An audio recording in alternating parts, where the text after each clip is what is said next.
इस दुनिया में शब्दों की ताकत बहुत बड़ी है। हम कई बार कई लोगों को कुछ ऐसा कह देते हैं कि वो अंदर तक टूट जाते हैं, और कई बार कई लोगों को कुछ ऐसा कह देते हैं कि वो माउंट एवरेस्ट चढ़ जाते हैं।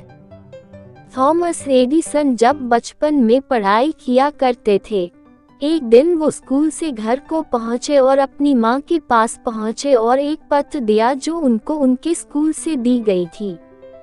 उन्होंने वो लेटर अपनी माँ को दिया और कहा कि माँ, ये लेटर स्कूल के प्रिंसिपल ने दिया और कहा कि अपनी माँ को जाके ये लेटर दे देना। उनकी माँ ने तुरंत वो लेटर एडिसन की हाथों से लेकर उसे पढ़ने लगी। पढ़ते पढ़ते उनकी आंखें नम हो गई। उन्होंने एडिसन को गले लगा लिया। एडिसन ने बड़ी बेसब्री से पूछा कि माँ, इसमें लिखा क्या है, वो तो बताओ। तो माँ फिर से उस लेटर को खोला और दोबारा पढ़ने लगी जोर जोर से, ताकि एडिसन उसे सुन सके। उन्होंने कहा कि इसमें लिखा है कि थॉमस एडिसन एक जीनियस है, बहुत ही कमाल का बच्चा है, सुपर इंटेलिजेंट है, और हमारे यहाँ इसे पढ़ाने के लिए टीचर मौजूद नहीं है।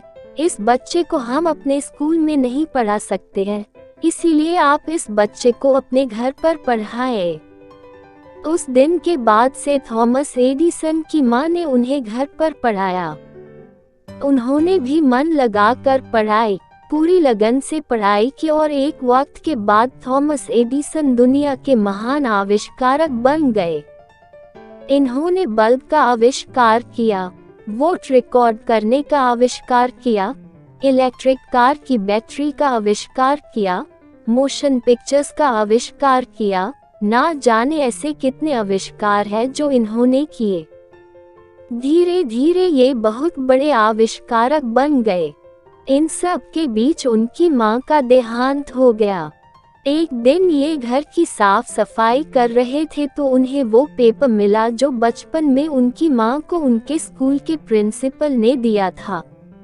उन्होंने उस पेपर को खोला।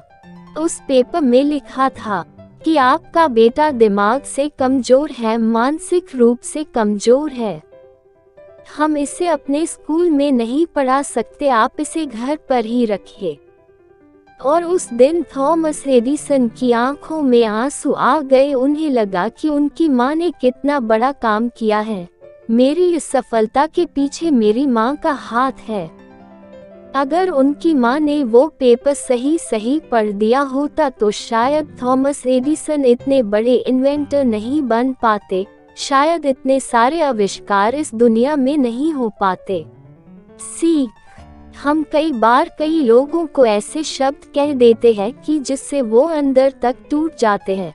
उन्हें विश्वास दिलाना चाहिए, शब्दों में बहुत बड़ी ताकत होती है, मतलब की बातें करनी चाहिए, अच्छी बातें करनी चाहिए। जो सीढ़ियाँ किसी के लिए ऊपर जाती है वो किसी के लिए नीचे भी आती है। सब कुछ सोच पर और शब्दों पर निर्भर करता है।